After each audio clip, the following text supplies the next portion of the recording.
अगर मैं आपसे ये कहूं कि कनाडा का जो ऑयल रिजर्व है वो कनाडा को नंबर 3 की पोजीशन पे लाता है वर्ल्ड में in terms of oil reserves, तो आपको मेरी बात शायद मजाक या बेतुकी सी लगेगी, लेकिन बात सिर्फ ऑयल रिजर्व तक की नहीं है। Canada is blessed with so much of natural resources, so many minerals.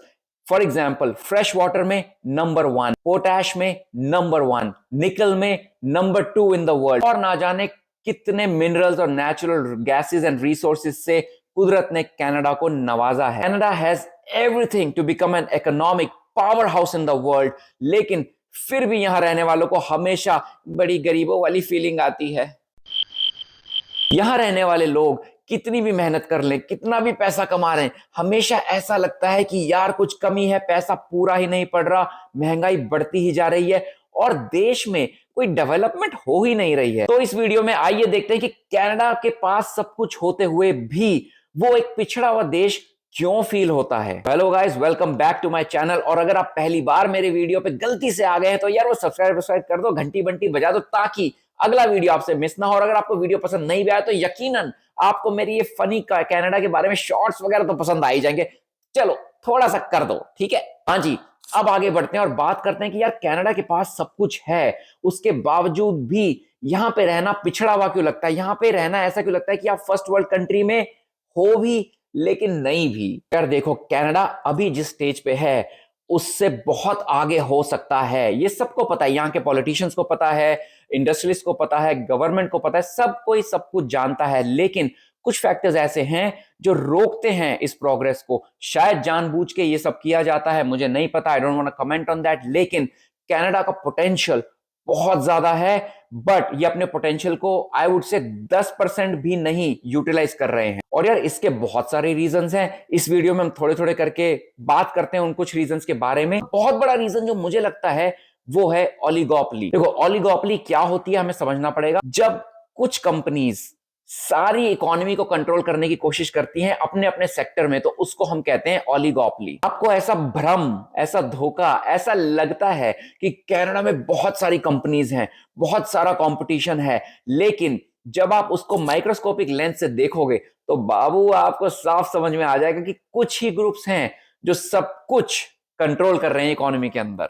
For example, अगर मैं बात करूं ग्रोसरीज की, तो आपको लगता है कि जो आप राशन पानी खरीदने जाते हो वो एड्स देख के, डील्स देख के कि यार ये वाला आटा फ्रेशको में सस्ता मिल रहा है, वॉलमार्ट महंगा पड़ता है, या कनेडियन सुपर स्टोर की प्राइसेस नॉर्मली बहुत हाई रहते हैं कंपेयर टू वॉलमार्ट या फ्रेशको या नो फ्रिल्स, तो हम उस दुकान पे जाएंगे और उस पे नहीं जाएंगे, हमारे पैसे बच रहे हैं। आपके पैसे हो सकता है थोड़े से, मतलब 2-4% बच भी जाएं, लेकिन इन दी एंड ये जो प्राइस कंट्रोल हो रहा है वो कुछ ही ग्रुप्स हैं जो पूरी ग्रोसरी मार्केट पे अपना कब्जा जमा के बैठे हुए हैं। आपको मालूम है कि अगर आप नो फ्रिज में शॉपिंग करते हो, या शॉपर्स में शॉपिंग करते हो, या लोब्लॉज में शॉपिंग करते हो, तो सब कुछ लोब्लॉज ग्रुप के अंडर ही आता है। ऐसे ही जब आप फार्म बॉय पे जाते हो और आप शो ऑफ करते हो, अरे हम तो फार्म बॉय पे शॉपिंग करते हैं, या फिर आप फ्रेशको पे जाते हो तो आपको लगता है कि आप अलग अलग दुकानों पे जा रहे हो, लेकिन ये सब एम्पायर ग्रुप के अंडर ही आता है। तो आपको ये एक इल्यूजन क्रिएट कर दी गई है यहां पे कि नहीं नहीं, आपके पास बहुत सारे ऑप्शंस हैं, लेकिन अल्टीमेटली 2-3 बड़ी फैमिलीज, 2-3 बड़े ग्रुप्स, यहां के अदानी अंबानी बोल दो एग्जांपल, वो ही कंट्रोल कर रहे हैं सब कुछ, वो ही अमीर बनते जा रहे हैं। और आपको ये भ्रम, ये लॉलीपॉप दिया जा रहा है कि आप पैसे बचा रहे हो अलग अलग दुकानों पे जाके। और बात सिर्फ ग्रोसरी तक की सीमित नहीं है, अगर हम देखें बैंकिंग में भी, तो आपको पता है जो लोग यहां पे रहते हैं कि बैंकिंग में बिग 5 बोला जाता है ना, बिग 5 बैंक्स, वो बैंक्स ही हैं और उनके सब्सिडरी बैंक्स हैं जो पूरा होल्ड, अपना मेजॉरिटी होल्ड इकोनॉमी में करके बैठे हुए हैं। Big 5 banks control 80% of the market. अब आपको लॉलीपॉप दे दिया जाता है कि नहीं, टैंजरीन में फीस नहीं है तो वहां चले जाओ, लेकिन टैंजरीन को कौन ओन करता है हम जानते हैं, Scotia bank. Similarly simply financial को कौन ओन करता है, सीआईबीसी। तो इस तरीके से छोटे छोटे टॉफी, लॉलीपॉप, कैंडीज आपको दी जाती हैं ताकि आपको ये फीलिंग आए कि नहीं नहीं, हमारे पास भी बहुत सारे ऑप्शन हैं, कनाडा में भाई फेयर कंपटीशन है, ओपन कंपटीशन है, हम बहुत कंपनीज, हमारे पास ऑप्शंस है। As a consumer, as a customer, आपके पास ज्यादा ऑप्शंस है नहीं। टेलीकॉम सेक्टर, मोबाइल फोन के तो क्या कहने, वाह वाह वाह वाह वाह वाह। सबको पता है कि कैसे हम डील्स के लिए भागते हैं इधर से उधर, रॉजर्स पे चले जाओ, बेल पे चले जाओ, टेलेस पे चले जाओ, फिर हमें लगता नहीं फाइडो पे चले जाओ, कूडो पे चले जाओ। कभी देखा है कि कौन इनको ओन करता है? जो मेजर हैं टेलस, बेल और रॉजर्स, वो ही इन छोटी छोटी कंपनियों को ओन करते हैं। कोई आपको 40 जीबी का प्लान दे रहा है $20 में, कोई आपको 40 जीबी का प्लान दे रहा है, उसी की सब्सिडी $30 में। तो घूम फिर के बाबू सारा पैसा, सारा धंधा एक ही बंदे के पास जा रहा है। तो यार इसलिए मुझे लगता है कि ये जो धूल झोंकी जा रही है कंज्यूमर्स के माइंड में, जो इल्यूजन क्रिएट किया जा रहा है, ये बहुत बड़ा है कनाडा के अंदर। ओलिगोपोली की सबसे बड़ी प्रॉब्लम ये है कि ये कंपटीशन को आने नहीं देता, और अगर कंपटीशन आ जाए तो उसको एकदम किल कर देता है। आपको क्या लगता है, टेलीकॉम सेक्टर की अगर हम बात करें तो क्या अमेरिका की जो इतनी बड़ी बड़ी कंपनीज है, वेराइजन, AT&T, ये सब यहां पे एंटर नहीं कर सकती? यहां पे ब्यूरोक्रेसी ही इतनी ज्यादा बनी हुई है, इतने ज्यादा टाइट कर रखा है, इतना ज्यादा फेवरेटिज्म है कि गवर्नमेंट और बिग जो कंपनीज है उनके बीच में एक सांठगांठ है कि भाई उनको घुसने ही नहीं देना है। क्योंकि इनको पता है कि जिस दिन अमेरिकन प्लेयर्स, बाहर के प्लेयर्स यहां पे आ गए, वहां पे हो जाएगा बेड़ा गर्क, लोकल कंपनीज की इनकम कम हो जाएगी, ये जो मनमानी प्राइसेस आपसे लेते हैं वो बंद हो जाएगा, कंपटीशन बहुत तगड़ा हो जाएगा। और उस वजह से इन्होंने एक तरीके से सिस्टम ऐसा सेट कर रखा है, धांधलेबाजी बोलूंगा मैं, कि बाहर से कोई आना पाए और यहीं के जो मेजर पावर हाउसेज हैं वही अपने में पैसा कमाते रहें और घुमाते रहें। मैंने खुद अफ्रीका में देखा, इतनी कंट्रीज में, कि वहां पे जो लोकल कंपनीज है उनको एयरटेल, जो इंडिया की मोबाइल कंपनी सब जानते हैं, वो किस तरीके से कंपटीशन देके उनको खा गई है। ऐसी ऐसी डील्स देके, इतने अच्छे अच्छे प्लान्स देके जो लोकल कंपनीज के लिए पॉसिबल ही नहीं था मैच करना, वो चीज कनाडा यहां पे होने नहीं देगी।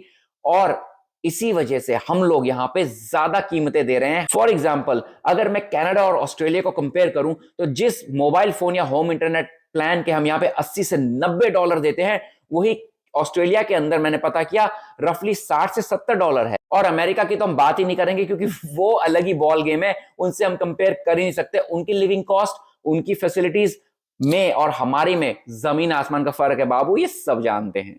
वीडियो के स्टार्ट में मैंने आपको बताया था कि कनाडा वर्ल्ड में नंबर 3 पे आता है ऑयल रिजर्व्स के मामले में। आप सोचो कितना तेल है कनाडा के पास, कितना कुछ ये कर सकते हैं उससे, लेकिन उसके बावजूद भी अमेरिका हमारे साथ है, वो हमसे ही तेल खरीदता है और फिर रिफाइन करके हमें ही बेच देता है ज्यादा कीमतों पे।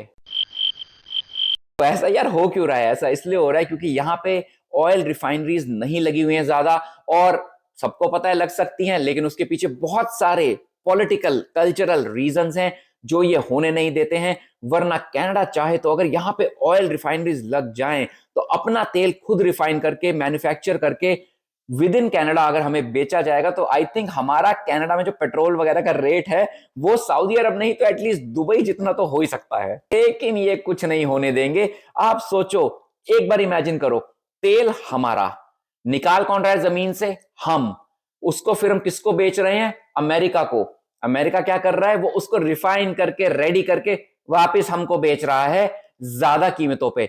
इस कोई लॉजिक, आपको इस बात में कोई लॉजिक समझ में आ रहा है? लेकिन यही चल रहा है इस देश में और यही चलता रहेगा मुझे तो लगता है, और इसलिए हम सारे गरीब गरीब से फील कर रहे हैं। और बात सिर्फ ऑयल तक की नहीं है। मैंने कितने वीडियोस देखे हैं, आप भी देख सकते हो सोशल मीडिया पे, कि यार यहां के प्रोडक्ट्स कनाडा में ग्रोन, वो अमेरिका में हमसे सस्ते मिल रहे हैं, और कनाडा में यहीं का लोकल प्रोडक्ट अमेरिका से ज्यादा कीमतों पे मिल रहा है। और ऐसा भी नहीं है कि उसमें वो अमेरिका तेल की तरह गया है रिफाइन होने के लिए। फॉर एग्जाम्पल, मैंने उस दिन देखा कि गाजर गाजर गाजर यहीं पे ओंटारियो में उग रही है, और वो गाजर का पैकेट कनेडियन ब्रांड का, जिसमें ट्रांसपोर्टेशन कॉस्ट भी होगी, अमेरिका ले जाने की, ट्रक से सामान जाता है यार, वहां पे वो आई थिंक $2-2.5 का मिल रहा है कनेडियन में, और सेम पैकेट यहां पे आपको मिलता है $4-4.5 का। यार एक और बहुत बड़ा फैक्टर जो मुझे लग रहा है कि कनाडा का जो फोकस है ना टैलेंट रिसोर्स के मामले में, वो बहुत ज्यादा हिला हुआ है। फॉर एग्जाम्पल, हम यहाँ पे इंडिया से, चाइना से, नाइजीरिया से, अलग अलग जगहों से आईटी के, एआई के एक्सपर्ट्स लोगों को लाते हैं, परमानेंट रेजिडेंट भी देते हैं, बहुत कुछ करते हैं, लेकिन फोकस बहुत ज्यादा शिफ्टेड है compare to our next door neighbour US से। Yes yes yes, I know, अब आप बोलोगे और वो तो बहुत बड़ी इकोनॉमी, यस वो बहुत बड़ी इकोनॉमी है, वहां की कंजम्पशन बहुत ज्यादा है, सब कुछ है, आई एग्री विद यू। लेकिन यहाँ पे जो टैलेंट आ रहा है उसको उतनी अपॉर्चुनिटीज या उतना पे स्केल या उतना कुछ मिल ही नहीं रहा है जिससे वो मोटिवेटेड रहे यहाँ रुकने के लिए या अपना 100% देने के लिए। हम एआई के अंदर या इंजीनियरिंग के अंदर अगर 100 बंदा ला रहे हैं इंडिया से मान लीजिए, तो उसी के कंपैरिजन में आई थिंक 500 तो रेफ्यूजीज ला रहे हैं। वो रेफ्यूजीज जो काम भी नहीं कर रहे हैं यहाँ के, जो टैक्स पेयर्स की मनी से जी रहे हैं, जिसको गवर्नमेंट फ्री में पैसा दे रही है, उनको पाल रही है। ठीक है, आई अंडरस्टैंड ह्यूमैनिटेरियन ग्राउंड्स पे करना चाहिए, लेकिन फोकस और बैलेंस होना बहुत जरूरी है। आप टैलेंट ला रहे हो तो ऑस्ट्रेलिया को देख लो, वो टैलेंट ला रहा है, लेकिन उनके वहां कितने रेफ्यूजीज जा रहे हैं, अमेरिका के वहां कितने रेफ्यूजीज जा रहे हैं। लेकिन कनाडा और कनाडा जैसी जितनी नॉर्डिक या यूरोपियन कंट्रीज है, उनको देख लो, उनका क्या हाल हो गया because of refugees, because of the free money ये बांट रहे हैं दूसरे देशों को हेल्प करने के नाम पे, billions and billions of dollars. और अपने देश के अंदर टैलेंट की कमी है, ग्रोथ की कमी है, वो ये टोटल इग्नोर करके बैठे हुए हैं। कितने आप आर्टिकल्स पढ़ सकते हो, कितने आप वीडियोस देख सकते हो कि कितने सारे यंग एंटरप्रेन्योर्स जिनमें टैलेंट था, उनको या तो फंडिंग नहीं मिली, या जब उन्होंने कंपनी खोल ली तो उनको लगा कि यार ये तो ग्रोथ ही कुछ नहीं हो रही, हम खाएंगे कैसे, कमाएंगे कैसे, लोगों की सैलरीज कैसे देंगे।